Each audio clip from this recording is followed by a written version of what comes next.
I was in a really difficult season, personally and maritally. My husband and I had just really been struggling for years.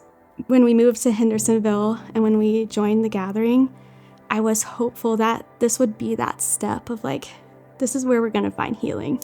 We just need a church. We need structure. We need community. We need God back in the center of our marriage. And we both did believe that the gathering was the place where that was going to happen.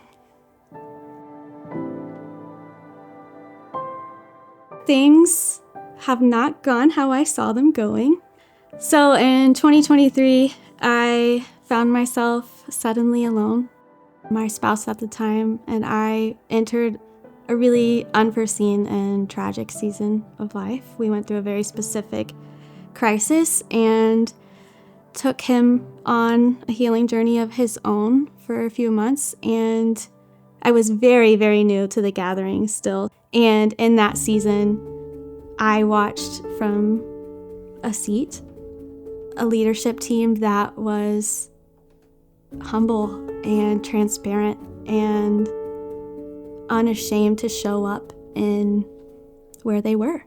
And that's not something I've really seen ever at church. And I've been in church for 31 years. And watching that, I think, planted a seed in me. And so in 2024, I found myself suddenly alone again in the same set of circumstances.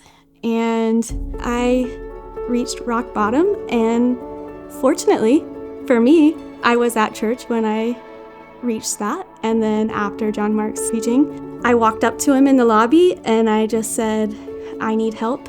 And he leaned into me. And when he leaned into me, I broke open. And I feel like that moment will always be profound for me because in John Mark's leaning in and curiosity and helpfulness in my lowest point, I was able to see what that looked like in a church setting. And I'm incredibly fortunate that the gathering is who the gathering is, and the people that I leaned into leaned right back into me, but really they have carried me. God has been so faithful to me in this season, and it doesn't look anything like I wanted it to look like. You know, I said I was believing for a miracle in my own life, and that miracle specifically hasn't happened. I haven't seen that come to life. But there's been 1,000 and more little miracles that have happened that aren't even little, they're massive. I'm a self-employed artist.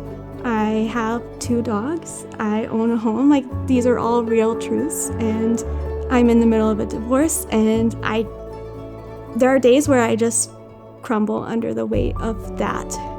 But there's never been a day where I've needed to crumble under the weight of that because I have really been carried in every way. These relationships, these friendships have really mirrored the love of Christ in a way that it can't not be life-changing. It's one thing to know God and to feel His love just in that private relationship, but it's a whole other thing to be the recipient of God's love through His children. There's nothing like it.